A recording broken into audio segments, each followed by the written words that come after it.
All right. We are recording, so we will get started. I want to thank everyone for joining us this afternoon. My name is Kevin Barney, Director of Sales and Marketing for MBYLL, and really excited to have these webinars for you guys this week. Obviously, you got the email with all the different ones we're doing. This week, we have, I think, 14 different webinars this week and already planning out several more for next week that we'll send a notification out about later the next couple of days on. But obviously in this kind of strange times for all of us, trying to provide some maybe a little breakaway. My kids are downstairs going crazy, so I'm happy to come up here in my office here and listen to Joe. But again, we're started off as just asking one of our partners if they were willing to do something for some coaches. And then turned out, we had several people like Joe who said they were more than happy to take the time and put something together for our youth coaches. So with that, just a real quick background on Joe, and I'm sure he'll tell you a little more about himself. But Joe is the founder of the Face Off Factory. He played his college ball at Rutgers and then was drafted by the Boston Cannons. While I was the GM of the Cannons at the time, I'm not going to take full credit for that. I definitely got to give that one up to Coach Tucker. He was the one who said to take Joe, and Joe quickly became one of the best face-off guys in the pro ranks. He now plays for the Whip Snakes, who won the first PLL championship last year. And really, Joe and I have done, I don't know how many clinics and stuff together now over the years, but he's a great teacher of it for not only with coaches, but with kids. As we all know, doesn't just because you're a great player doesn't mean you're a great teacher and coach of it. But Joe is definitely one of the best at teaching this now kind of fine art of the face-off with it. And Joe lives in the Boston area and does numerous clinics and events and things for kids of all ages at this position. So, and he's done a lot of stuff with our coaching education programs over the last couple of years. So with that, I will turn it over to Joe Nardella to get started. As I said, guys, if you have any questions while we're going, there's the chat feature and the Q&A. Feel free to type that, any questions, comments, and we'll make sure we address those throughout the webinar. All you, Joe. Yeah, thank you. I really appreciate it. So for starters, guys, I actually posted 2 links in the chat. The first one is just an overview of the session, everything we're going to be covering, as well as like the links to the videos of the drills and concepts we'll be discussing. And then the second one is just like a wing play face-off package document that I've used in the past and we'll kind of discuss later on in the session. But similar to what Kevin said, I've been at this for about 5 years now. I've coached college lacrosse and played professionally each of those last 5 years following college. And all of this is just kind of the evolution of all the methodology that I've put in place and seen to be really effective with kids of all ages. So my goal for you guys today is to leave feeling a little bit more confident about how you can teach your face-off guys and develop them without being a specialized face-off coach. So if any of you guys are following along with the document, we're just going to be going right through it throughout the session. So themes and goals to teach the most effective face-off methods, show you guys how to implement them. I want to teach you guys the rules, limitations, and guidelines surrounding the position, just so everybody's clear on that, because often the officials aren't clear on that. And if you can coach your guys how to be most effective within the rule set, I think that sets them up for prolonged success. And then I just want to motivate you guys to teach multiple players to face off at young ages. I know that's something that I was kind of drawn into early on in my career, 5th, 6th, 7th grade, and I never thought that I'd be a face-off guy. I even wasn't recruited to college to play at Rutgers as specifically a face-off guy, but it's a skill set that I'd kept in my back pocket and continued to work on. And now here I am facing off at the professional level, something I've never seen. But had I not been forced or encouraged to do it from a young age, I probably never would have, even in college. So no youth player should ever be a FOGO, and no midfielder that you guys coach should never take a face off. All right. So we'll start with stance and grip. And when you're looking at stance and grip, it's pretty obvious when you guys see elite or college or even really good high school players, most of them are facing off knee down moto grip. And they're doing that for a reason, because it's giving them the most success. Now, just in terms of our grip, I'm going to back this up a little bit and show you guys a little more specifically. So when we grip the plastic, or when we grip the stick, obviously you can't touch the plastic. You're supposed to have different colored tape for high school or youth rules than the color of your gloves, the color of the head, and the color of the shaft. So obviously white on white wouldn't work, but your kids can grip that stick all the way up to the plastic. Now, one thing that I teach kids is if you guys are coming down and you thinking you're having a problem and you see that the other kid's hand's a little bit up on that plastic, yes, we're not encouraging you to cheat, but that's something often that refs are going to let slide as the game goes on.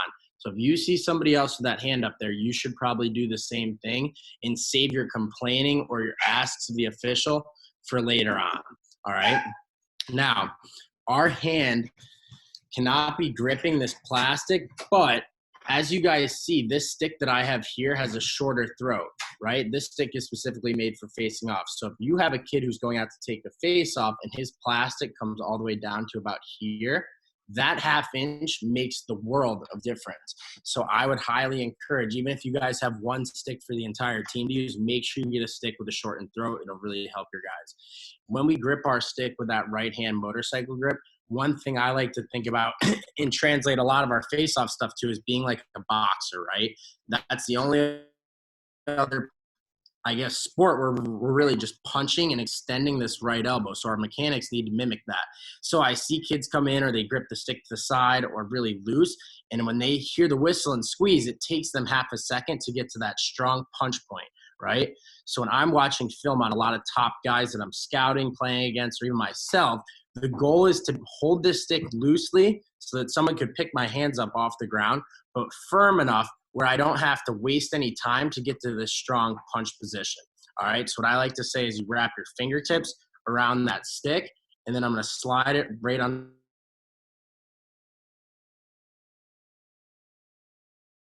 top of my thumb. Use that thumb as like a kick trajectory. My stick now angles downward, which allows me to snap downward on the ball. Next, my left hand. If you guys look at the butt end, I like to say for my younger guys, put your elbow down the butt end, grab up, and then just slide down a little bit towards the bottom where it's most comfortable, or try to fit it right around your hips. Now, this is kind of a good balance between being a little bit wider than shoulder width apart. So I'm going to be strong within the leverage game, but also the further I move this butt end down, the further it goes away from the ball. So that's going to slow my hand speed down a little bit and take me upfield rather than into that ball, which is the whole goal. So we want to be about 3/4 of the way down so it could fit around our hips. And my left hand is also gripping the stick firmly, but relatively loose so that when I squeeze and snap, my stick is again angling downward. All right. So if we have any questions just in terms of grip, we could start there. I'm going to give you guys just a little brief intro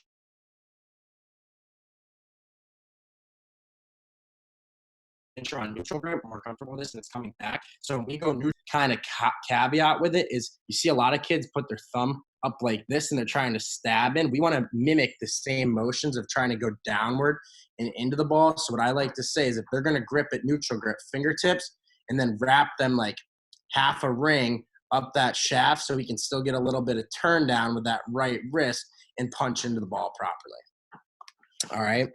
Now, when we're down in that stance, the ball and everything is on our right.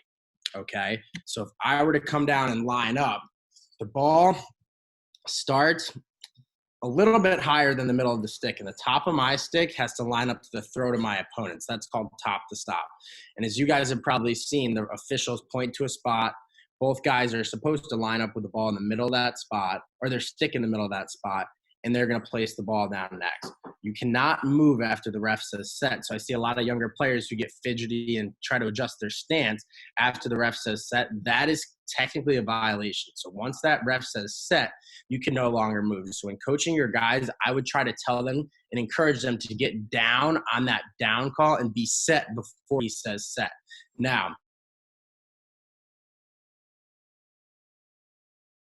one of the biggest things, your guys be as quick as possible because speed trumps everything, is you have to be focused.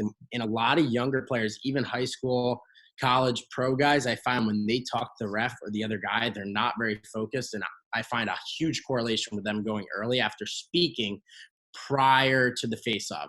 Go in, lock in on that ball, and think about nothing else.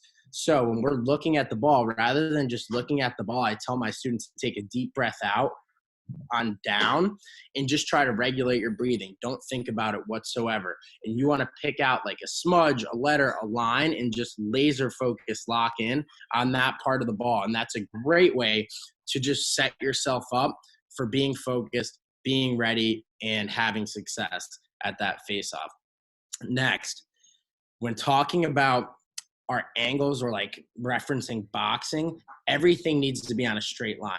We're trying to get from point A to point B as fast as possible, especially when talking about something like a face-off, which can be over as quick as, say, you snap your fingers, right? We cannot have any efficiency. So a lot of what we're going to teach you guys today is about maximizing the efficiency of your players' motions, right? So if I back this up a little bit and I give you guys almost like a live little demo, if I come down in this stance with the ball lined up in my stick, I want this right knee pointed on almost a 45-degree angle, maybe even a little bit more to that ball. So I'm going to dig this right toe into the ground like a sprinter so I can push off of it. I'm going to get this left foot outside my butt end and make sure that I'm turning it towards that ball. So both my hips are pointed at that ball. I give my knee a little bit of space for my right hand so that I can extend those arms when I punch, and I'm upright with my chest and my elbows are slightly bent. If I start really bent, I'm aiming my punch forward. You can see if I take my pointer finger off my stick, it's going to be punching low, straight forward, and that's not what we want to do. The ball starts in the middle, like I said, in that top to stop. We need to come down over the top of the ball, and we need to punch to the right to shoot it right into the throat of our stick. All right? So the two directions we're always teaching our students to clamp is down, and I call it down the line, or pinky to the ball. So in this motorcycle grip, you want to roll this wrist back a little bit and bend your elbow, say just enough so that when you extend and get locked out, you can punch a little bit past that ball. If that's upright, any motion this way with my left shoulder causes me to go away from the ball. So I almost tell my guys to work on just doing their first move, and as soon as they make contact with someone else's stick, that's when we think about going upfield, getting around the ball, and making that second move. So just to recap with stance, right knee is pointed on a 45 at the ball. It's about in the middle of my hands, maybe 2 inches away from my right hand. My left foot sits just outside my butt end, and again, I'm up on those toes like a sprinter. My hips, shoulders, head, everything is pointed directly at that ball. So when I punch, it's a straight line with my right elbow at that ball. And I always say, if I was going to punch a punching bag, I wouldn't want to side swipe or bend this elbow off because I'm wasting time and energy. I need to extend and punch as straight as possible. All right.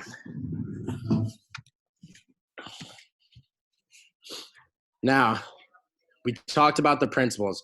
Always going down that line. That's probably the first thing I like to teach with my guys, and punching towards the ground. So we kind of go online and let me see, share screen.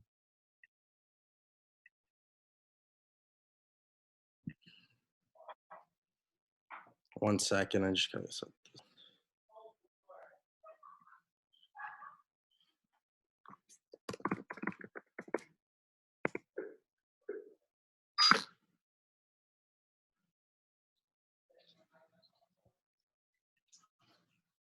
Share.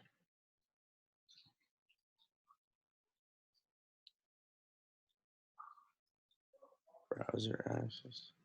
Hang on, Kev. It's saying I got to promote browser access to screen recording. Sorry, what are you trying to?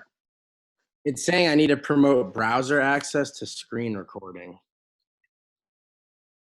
Just to share your screen? Yeah, I don't. Let me see.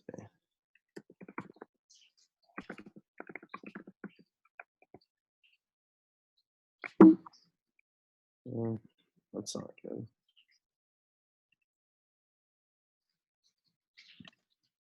Or share screen.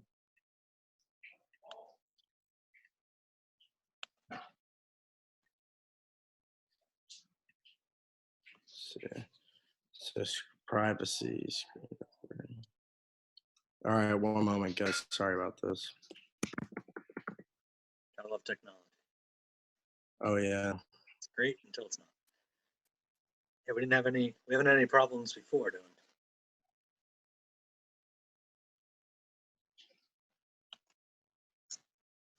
it. It's not gonna let me do it unless I quit out of it. Huh. So, all right, let's. Should work. I might have to leave and come back though. Shoot. It's saying to my end, all panelists can share screens. All right, can There you we see go. my screen? Yep. All right. So we have this library on our Face Off Factory online. And this is something that I kind of have been working with Kev on giving you guys all access. So when you're looking for something, say like down the line, like we're about to show you guys, if I go episode 1,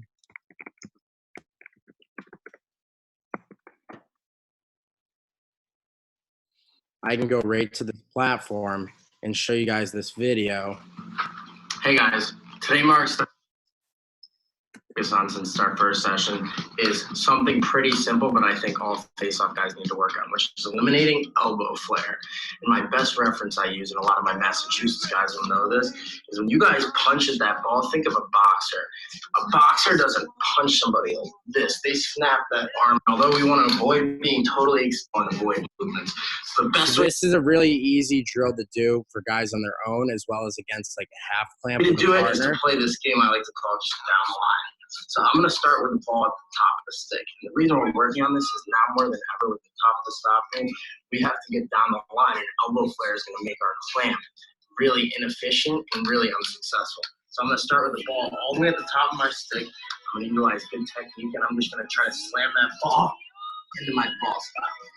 Got me? So about 10, maybe 15 reps. There's a few variations of ways we can do it. Like guys who like to almost close their hands and be really light, you can start really light, almost over exaggerated, and pop that ball right in the throat. Now you guys get the concept, right?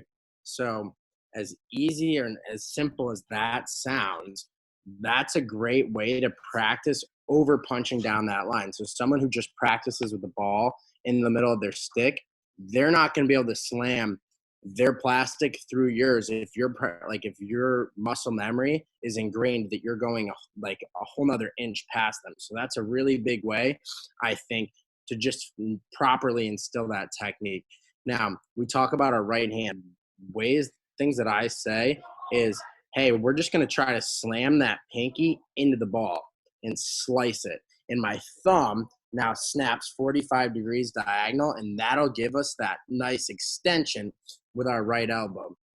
In our left hand, a lot of people have been taught to just extend that left hand out. But again, the ball starts on the right side of our body, or 45 degrees away from us. So one thing I like to say is, if we think about it like a clock, 12 o'clock straight forward, 1 o'clock, 2 o'clock, the ball really sits at about 2:30, right? So our left hand needs to aim exactly there to help our right hand out. And I have another link that we're going to check out for our left hand motion.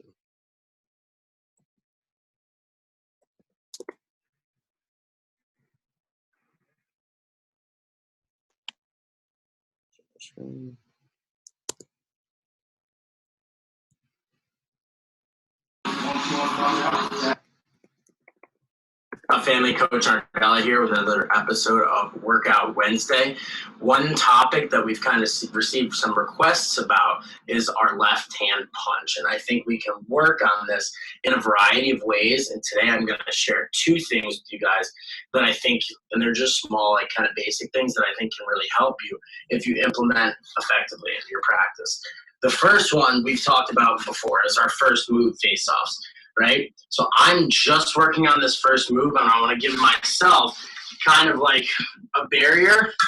I'm going to use this mini stick that I can't clamp past, right? So I know if I throw my body or my stick anywhere towards this barrier, then I'm probably overshooting. And imagine there's a wall right over this line. We don't really want our body to cross it. All right, so set nice and tight. every single time with that left hand. And we don't want to just go down that line. We want to come diagonal. So if we even angled this stick like this, we know that we have to come on that diagonal as we clamp. And my butt end, if you set it up properly, should just barely hit that stick every single time. Second thing that I think can help improve just the motion of our left hand. And we've done left hand only clamps before, and we're going to build upon that.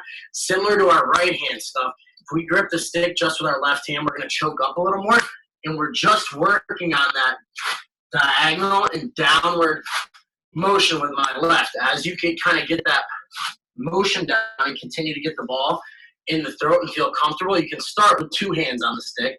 Right hand is going to be very loose, so when we punch that left hand, we're just going to let that right hand go and kind of follow our stick to build.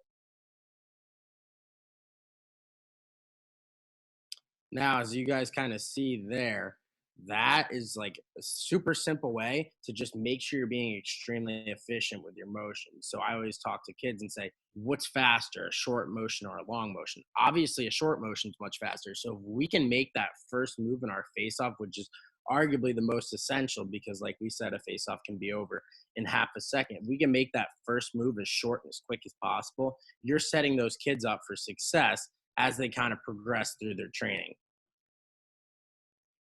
Next, initial techniques. Now, there's a lot of ways to clamp the ball, right? I'm sure you guys have all seen it, even with maximum or limited knowledge of the face-off. Kids lift their left hand. Some kids don't punch it at all. Some kids go right into that rotation around it. Some people try to scrape it out quickly. There's a lot of ways to skin the cat here when we're talking about face-offs. However, I've kind of found that if you're drilling each of these ways to kind of face off or use your left hand to punch and change your initial move, you're doing a good job setting yourself up to be able to understand and make adjustments when necessary. And this is something that I think is really important when you're having your guys drill, say during practice, even if it's on their own. Tell them to practice different moves against each other. And what I mean by that is if you're drilling low clamps, lifting that left hand halfway up, going right into your rotation, or lifting your left hand high, you have them do each stand how to react when their opponent's doing something that may be giving them trouble. All right. So here's another clip that we're going to watch. I'll show you guys, and this just kind of shows you ways to drill this on your own. But also, I think it's really important to, like I said, drill it with a partner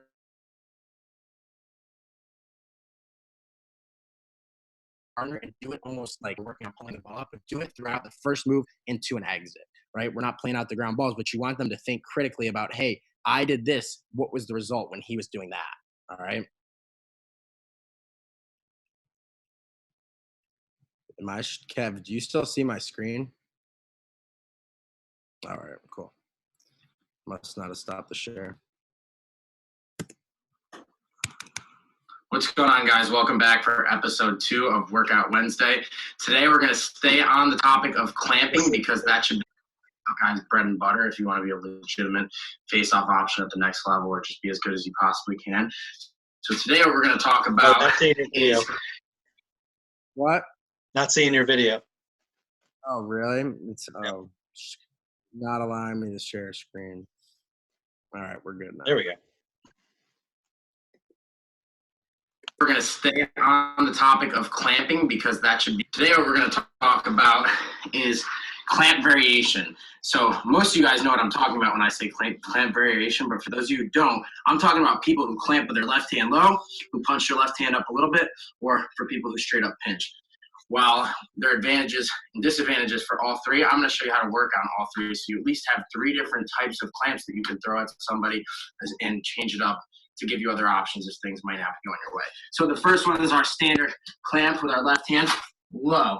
And similar to that down the line drill we worked on last week, we're going to keep that left hand low and drop all our weight through the ground, try to shoot the ball right to the ball stop.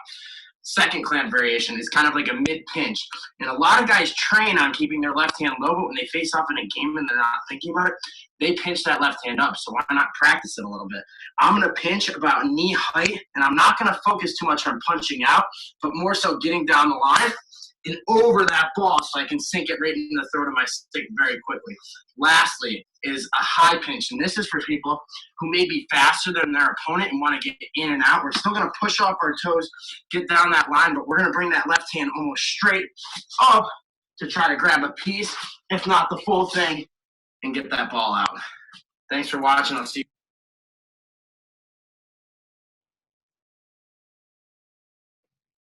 So as you guys can see, it's very simple, but the main concept there is the trajectory at which I attack the ball changes each time I change that level or height of my left hand. So those are ways to practice and kind of work on your clamp against what you may see in a game. Now, initial techniques, we talked about those. The one that I didn't hit on is a clamp and rotate. So a clamp and rotate is when you kind of utilize one of those first moves and go right into your secondary part of your face-off, trying to get your body and hips out to 12 o'clock. Now, I think as a game goes on, this is something you read and react to. If you feel like you're tying up with your guy or your students are tying up with their guys and they're doing circles around the ball,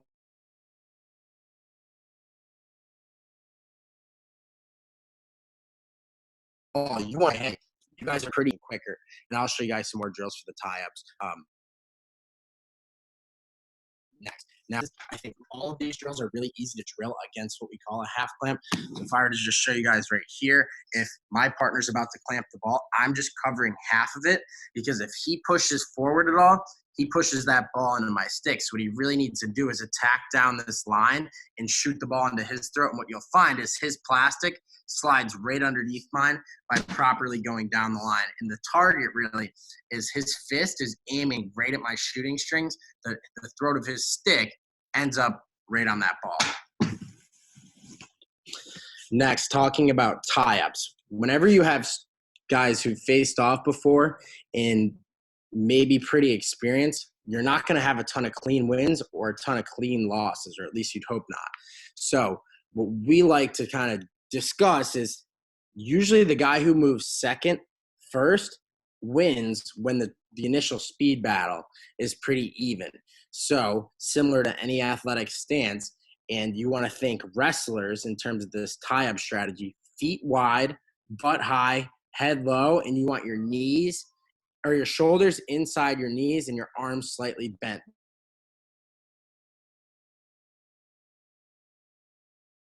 This allows us to drive downward on that off the ball and lock the ball into our throat. And the key in any tie-up situation is making sure that with this top edge, you have contact with the ball. Once you lose contact with your top edge to the ball, that's when you're pretty much out of hope and have to revert to playing defense in that face-off.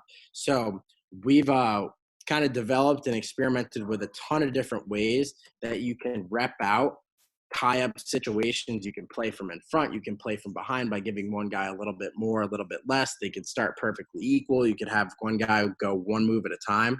But here we'll show you guys our tie-up sequence. Screen share.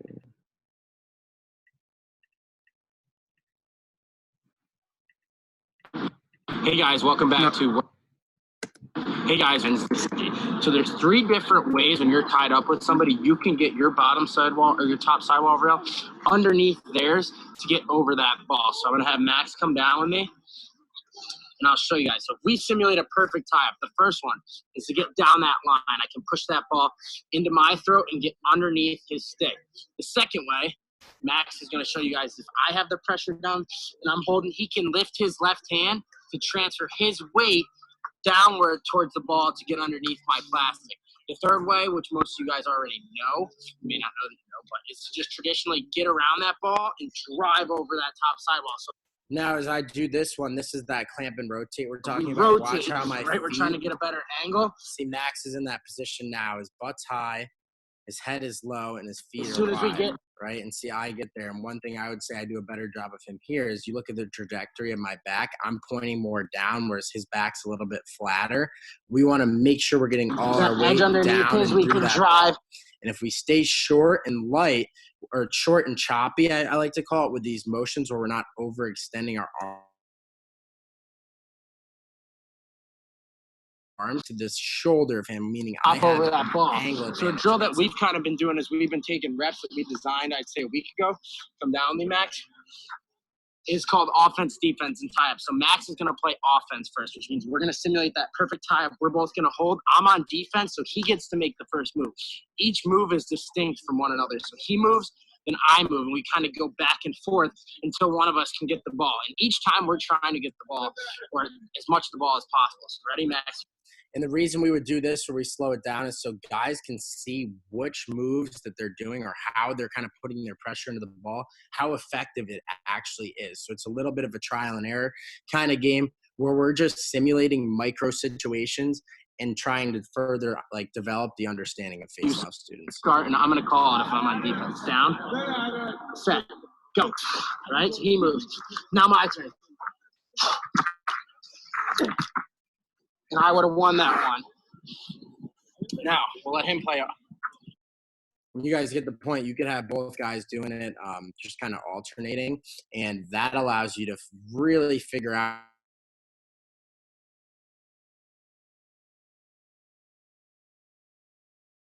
if you're doing a good job playing things.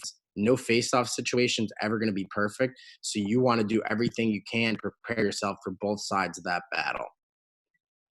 Now, pinching the ball. I like to talk tie-ups before pinching because I think in reality you see more tie-up situations than clean pinches. However, we clamp and rotate around the ball to secure it.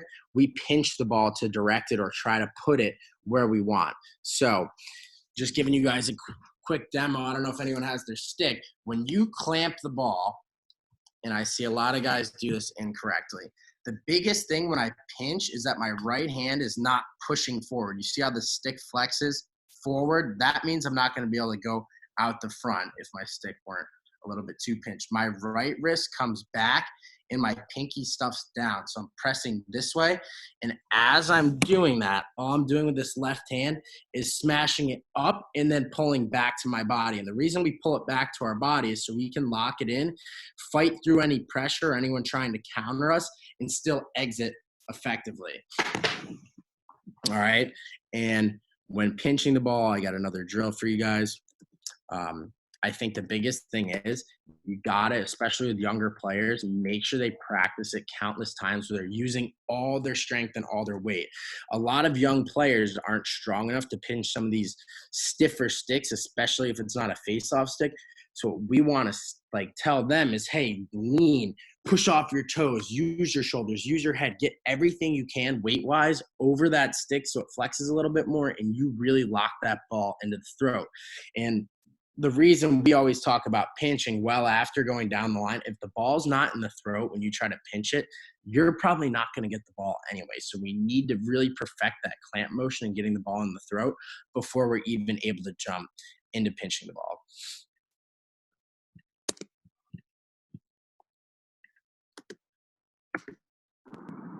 What's going on, guys? Coach Chris May. Another version of Workout Wednesday here today. What we're going to focus on today is pinching and securing the ball after we have the clamp in before we exit. Well, this might seem a little basic for some of you older guys. I've noticed that a lot of younger guys tend to struggle with this. They'll get the clamp, secure the clamp, and when it comes time to exit, they'll either rake it out somewhere with no control or they'll leave the ball behind. So a great way to fix this and to work on our technique is to really focus on what makes a good pinch. So what happens here, we clamp down on the ball, first move, we're ready to exit.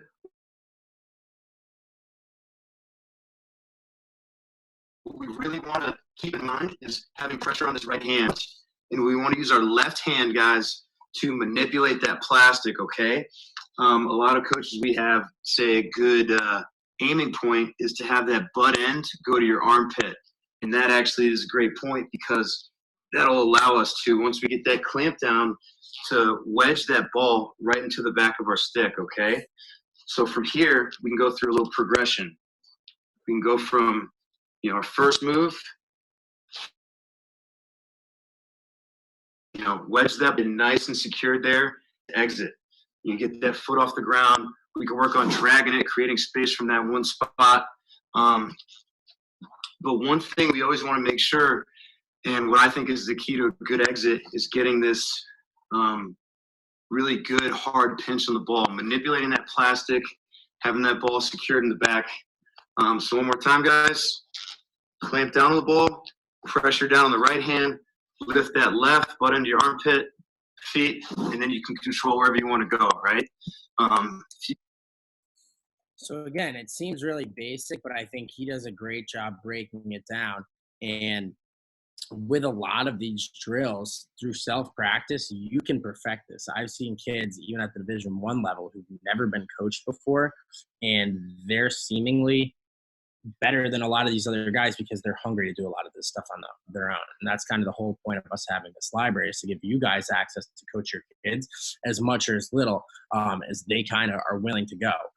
Now, I kind of have a little bit more of a fun drill called Fireball that I'm going to show you guys. And this is a great way for anyone who may be a little bit more advanced to kind of work on their speed coupled with this subject of pinching the ball. So give me 1 second. It's loading in.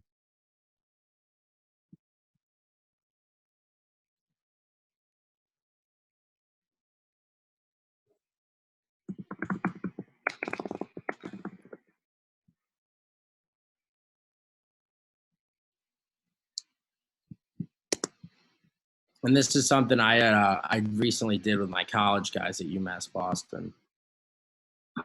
Set. And we're just aiming Nice. Down.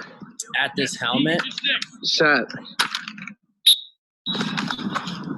Good. Make sure we turn and The take goal that is cutoff muscle step memory down. here to rush him Set. through his sequences. So he really has to get set Good. as fast as possible. Down. He has to get back down and stance as Set. fast as possible.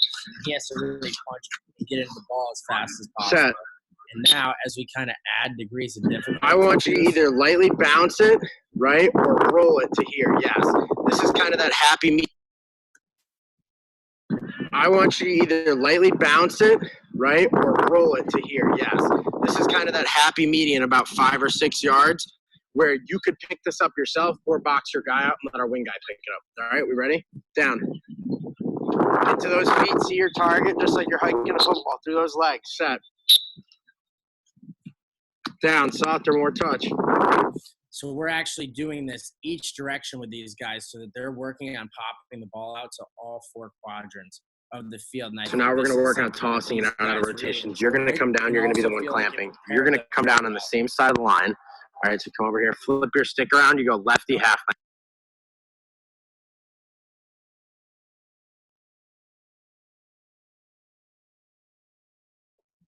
Does anyone have any questions thus far?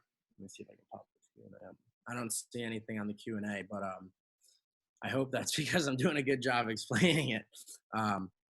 However, next, following pinching the ball, is talking about like escaping that face-off dot, right? A lot of people refer to it as exiting, okay? And again, the goal of pinching and exiting, like we want to get possession of the face-off. So you could do this, like practice clamping as much as you want, practice pinching as much as you want, but unless you can simulate something a little bit more game-like, whether it's the opponent giving you resistance, you guys incorporating a wing drill, which we have plenty of, into this face-off, the goal is to get your guys to be able to exit under duress and pressure, because that's how it's going to be in a game. And I don't think that enough coaches prepare their face-off guys for this by just having them face off one-on-one on the side. So we have a couple fun drills that you could even do with a few people that I think have been really beneficial, both for my own game and a lot of these guys that I'm working with, to allow them to be as good as possible in these tie-up situations. Let me see.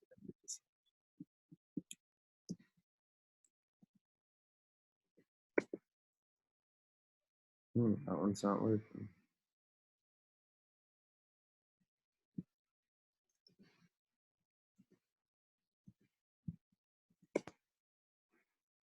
All right.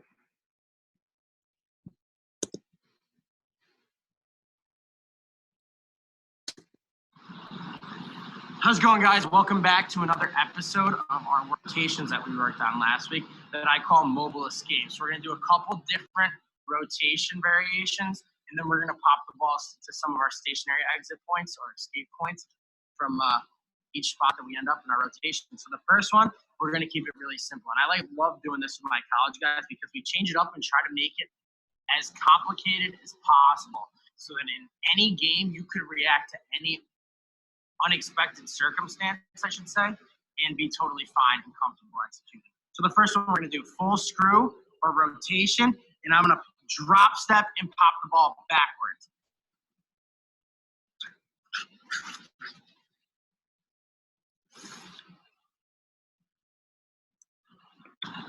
Semi-often, I'm going to actually go quarter screw forward, and I'm going to go right pop backwards.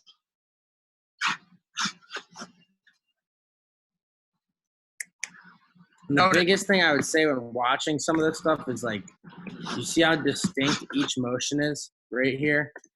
When you're drilling, it's all segmented. So not only does that allow you to practice it better, but when you're in a game and you're kind of on autopilot, if you practice it step by step and make sure your kids practice it step by step, it'll stick with them much more naturally and be very fluid when they don't have to think about it. Because in a game, you don't have time to think. I'm with my arm flicking that ball on the ground. So all my motion, last one I'm going to give you guys, we're going to go half screw to a pop directly to our left. If someone were to cut us off going forward, and you turn that foot and go left, that's the one we're going to execute.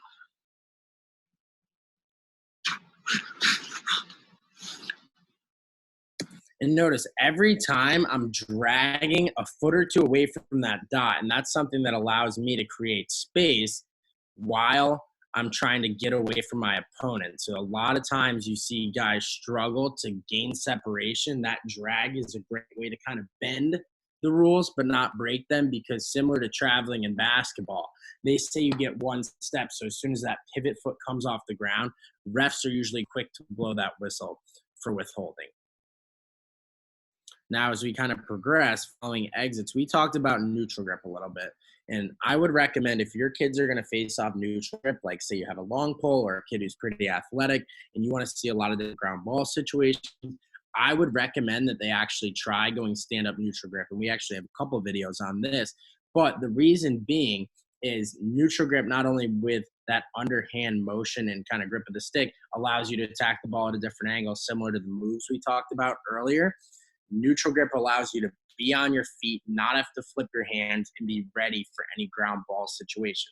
Also, if you find that your opponent is strong and he pushes the ball a little bit, in neutral grip, they actually almost give you the ball, and it'll allow for much quicker exits and face-offs than any knee-down motor grip tie-up would ever yield. So we kind of cue this one up. I think neutral grip is something I've tried to really get in on, and I feel like I am pretty good at it. But as I kind of said before, people face off knee down motor grip for a reason, because it's the most successful. You're using all these strong muscles on the front of your body rather than like these smaller ones kind of on the underside of that arm. So that's really my ideology behind not making it like my primary go-to and not using it more than, say, a couple times a game. Because when you're going against high-level competition, every single face-off counts. So I think that would really be the only thing I would say. Like, the better your opponent, the less likely it is that you may beat him going neutral grip.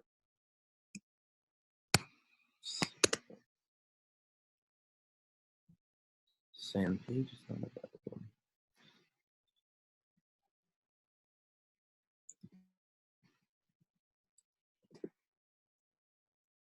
All right, here we go.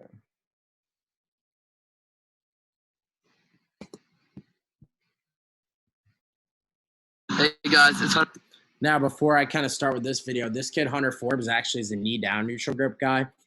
He's someone that works with us at Face Off Factory. He played at Jacksonville. He was 70% as a senior in Division I going neutral grip. And for him, I think he found it to be much faster, allowed him to get down over the ball more. So he's someone who could probably coach this better than I ever could. And I think he's a great one to listen to on this subject. It's Hunter Forbes from Jacksonville, Florida. And for this week's Workout Wednesday, I'm going to show you a look kind of unique and new technique that I've been using, knee down neutral grip. All right. So And now just kind of a brief disclaimer. Anyone can do all of this stuff from stand-up stance. So for me, I think it makes more sense to go stand-up neutral grip. For him, it's a little bit quicker. Like I said, there's several ways that you can kind of win face-offs no matter what stuff. So all of this stuff could be easily transformed into going stand-up neutral grip. This stance, I'm going to go down in a stance that I would use for any other kind of grip, moto or neutral. And so I'm going to stand like this, and what it looks like when I clamp, I'm going to pull back my left hand a little and just lift it off the ground, maybe just an inch. What this does is it shoots my top sidewall forward into the ground, which gives me control of the ball quicker than my opponent might if he's punching his left hand forward. So it kind of looks like this. I'm lifting on my left hand while clamping down, lifting it back. You can see, if you want to get a little closer, you can see it's shooting that sidewall into it. And it's important when you do this that you're punching down the line to make sure the ball is going to the strong part of the sidewall. So when I'm down, I'll clamp, throw my stick down, and I'll throw it down the line and get that strong part of the stick over the ball pretty quick. Shortly after doing that, I'll punch my left hand forward because in a tie-up situation, it is important that you do use your left hand at least a little bit. And so I'm not just totally pulling it back. I pull it back, clamp forward, and then I'll push it forward to secure the ball if you were to have some of it. Some pros I like of this stance and technique is that, one, I think I'm quicker with natural grip. My hands are a lot lighter. Another one is that you're already holding the stick, obviously, in the way you carry it and scoop the ground ball, so there's no transferring. You can just catch it easier, scoop the ground ball easier. And although people think you're less powerful with neutral grip, if you use the technique of pulling back your left hand, throwing that sidewall, and strong part of stick into the ball, you'll find you can actually get a lot more powerful as well. So that's why I've been using it. It's been working out pretty. So again, little different spin on it, but I think he does a great job of making this effective because he's found that it makes him faster. And like I said, speed is key. So if you feel faster doing something, that should be what you stick with. All right. There's my little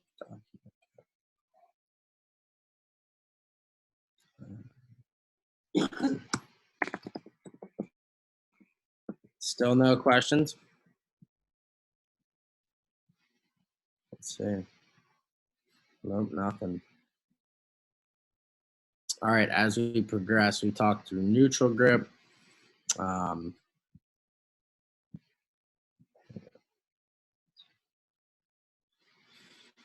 So talking both offensively and defensively about the face-off. Obviously, there's going to be games where you don't have your best stuff, or your kid doesn't have his best stuff, and he has to be prepared with a backup plan. So I think something we've done a really good job of in teaching is how to be effective countering, right? So you don't want some guy to be just a counter face-off guy. That probably won't take him very far, but if your primary face-off guy can learn some counters, not only can he keep opponents guessing and on their toes strategically, but he can set his clamp up for more success, because if I'm going against him and I'm like, dang, he got me on a couple of these like gimmicky moves, I now have to think about that, so I'm not focused on what I'm doing. So that's probably the biggest thing that I think you could instill upon your guys is, number one, if you're going to counter, you're going to lose clamps. It's an attitude and effort thing to get that ball back, all right? Not every face-off is going to be perfect, but you can make it work.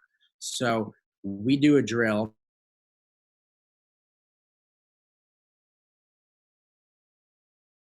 Called advantage, disadvantage, where I go whenever he wants it. His goal is to any tough situation you may be put into in a game. Now, his opponent's job, the disadvantage guy, is to stand up, react, cut off that fast break, and try to win that ground ball back. And you can play for points when you do this, where whoever is advantage gets 1 point for a ground ball win, disadvantage guy gets 2 points for a ground ball win. Or you could add push-ups. You could be creative with it, but that's a way that I found you can kind of get your guys to learn how to scrap, is making them play out of losses. Next, you can do what we said earlier, situational face-offs, where one guy is clamping, you're telling him how you want him to exit based on the opponent you might be going against this week, and the other guy is exclusively using counter moves, and he has to change it up. So I like teaching a scissor rake, a laser, a jam. We got a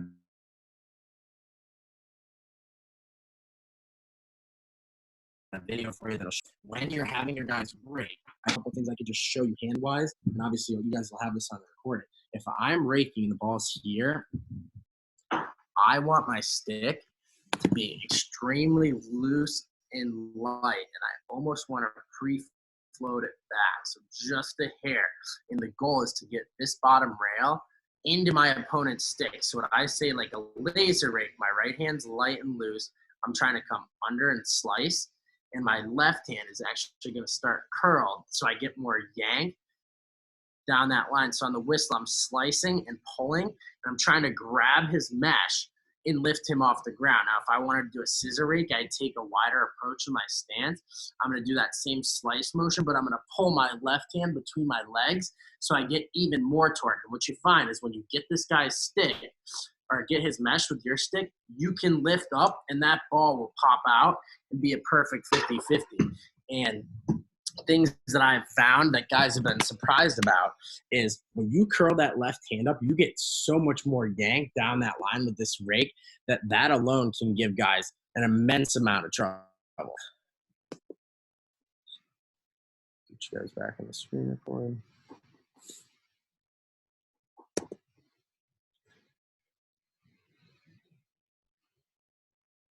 What's going on, guys? What's going on, guys? Casey Dowd here with the Face Off Factory, coming at you for another Workout Wednesday video. Today we're going to talk about stand-up neutral grip and pinching and popping. Right, so as close as we can get, so that I can really bend the stick, banana this top rail, bend that motions. Right, first and third, pulling out, drag my knife into the ball with my right hand, and just try to get a piece of it. Right, and lock third. I'm going to. That was not the right video.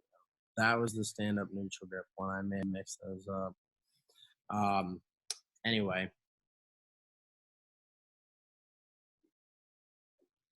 Talking through some kind of wing sets and wing play, I think this is actually something that is completely undercoached at all levels. And just by giving you guys a little bit of a sense of some things that may work or some sets that I've used in the past, I think you guys could set your face-off guys up for success. So before we even talk about packages or actual wing play, the first thing is, what are your guys' strengths? What are you trying to accomplish? And where do you find the ball mostly goes in the face-off? So if I have a kid who can only go backwards, but he's really good at winning it to himself, I should be forcing the opponents upfield so that he can get a one-on-one ground ball almost every time. I think a lot of guys try to bring their wings into the party, and it congests and creates some chaos up there, where in reality, that face-off, if you have the advantage, you should try to make it as much of a one-on-one as possible.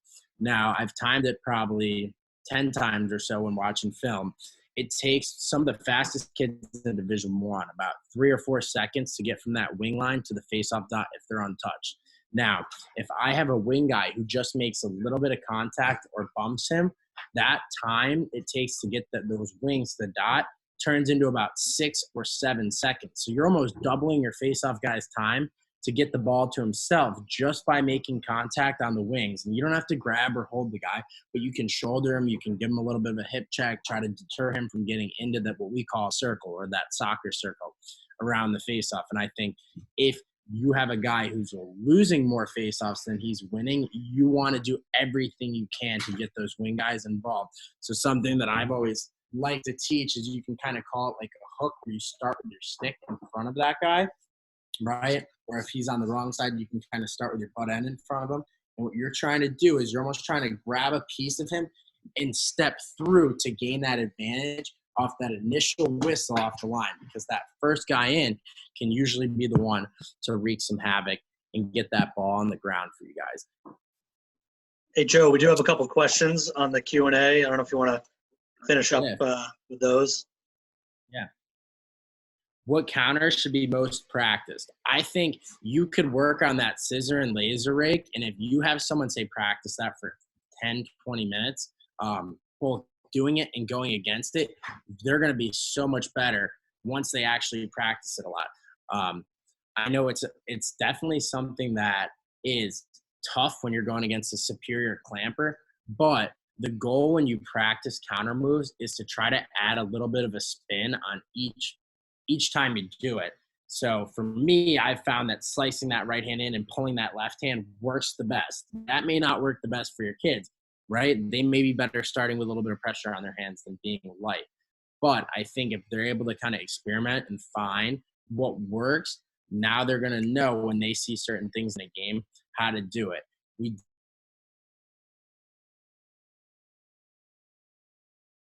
didn't really get into jam. Don't know how to ref the jam, and they call kids as soon as their kind of hand touches the opponent's plastic. So I would say the two best ones you could practice pre-whistle are that scissor rake and our laser rake. They're very similar, but they can both be super, super effective. Now, post-whistle counters are a little bit different, and I think when talking about post-whistle counters, you want to always attack the right glove of your opponent. So one that's extremely legal, I think works very well, is when someone locks that ball in, it's called the shovel. I'm going to try to use my right hand to hit right underneath his right hand. My opportunity is when he goes to pinch the ball. If I come underneath and lift hand to hand or glove to glove under that stick, you can lift him right off the ball. Another one is I like to just call it straddle his stick. So if my opponent has this clamp down right here, I want to put one foot on each side of the head of his stick. I want his helmet to be right in front of my stomach. And now anytime he moves or rotates, again, I'm trying to keep that stick straddled, and I'm just being patient and playing defense. And you'd be shocked how many kids will mess that up when someone is right in their grill, giving them pressure on that secondary part of the face-off, or I like to call it like a post-whistle counter move. All right.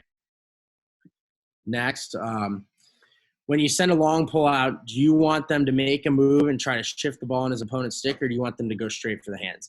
I would say if he goes straight for the hands, you're more likely to get called. Now, if you're going against a kid who's an absolute animal and he's not going to sniff the ball on a clamp anyway, your long pull that is, I would say to stand up, wait for that opportunity where he lifts that hand, and that's when you can go for his hands and check. I think if you check him while he's on the ground or trying to create space for himself, you're asking for trouble. However, the goal when you send a pull out there is not to put a pull out there who's never practiced facing off. You need this kid to feel like he's at least ready. Because when you think about it and break it down, that face-off guy who's beating your guys who are practicing probably has thousands of whistles of experience in his head. And if you send a long pull out who hasn't even taken, say, a couple hundred face-offs, he's probably doomed anyway. So you need to practice first and foremost with the long pull. But I would say if you can get them to practice that initial move with his hands, the only difference with those rake moves is you can't pull the stick between your legs with a long pull. So I would start with both hands a little higher up, curl that left wrist, and you're making that same laser rake move. And as you're doing it, you're stepping to the right to prevent him from going forward. So as soon as we miss and he gets that ball, your stick's right up and you can check. And I would always say if you're having a long pull face up, he should be neutral grip and standing up, because you kind of negate that advantage if he has to flip his hands or get to his feet that he has with that 6-foot pull. Best way to introduce the face-off position to younger kids. I think video is probably the best way these days. Kids live for and love all the video and content that's available on the internet. So if you can show them a couple things that they may think is cool about facing off, they're going to be interested right away. And now I think building for younger kids, the two biggest things, because not a lot of them are strong enough to rotate, is teaching them to clamp properly, just getting it in the throat, teaching them body positioning and good stances. I find that a lot of younger kids have terrible stances because they don't like to be detailed about it. You just got to harp on them initially. And once they kind of get the groove of it and feel comfortable, they won't fight you. But I think if you can get them to clamp, have a good stance, and pinch the ball or be able to pop it a couple different directions, you're going to be in great shape, and that'll kind of lead to some prolonged success. Awesome. Well, we're at 2 o'clock here. I don't want to take up much more people's time. We're talking over each other. Oh, yeah, sorry. I was going to say, do you want to wrap up quickly with these wing sets? I could just finish and kind of discuss them. Yeah, I got to figure out. they have the sheet now, so they can just kind of view it themselves and send me any questions if they want. That's totally Sure. fine with me. Yeah, I All want right, to cool. keep it to 2 o'clock here. So Sure. appreciate everyone's watching here. We have some more webinars coming up, one tonight, a couple more later this week. So please keep an eye out for that. And any feedback, you can reply to those emails that we sent out. And thank you, Joe, for your time and obvious expertise in this, and appreciate it. Yeah, thank you guys. Kev, thanks for having me. We may do a follow-up one here in the next couple of weeks, so just stay tuned. I'll put my my email in the chat. I'm sure Kevin's already provided it for you, but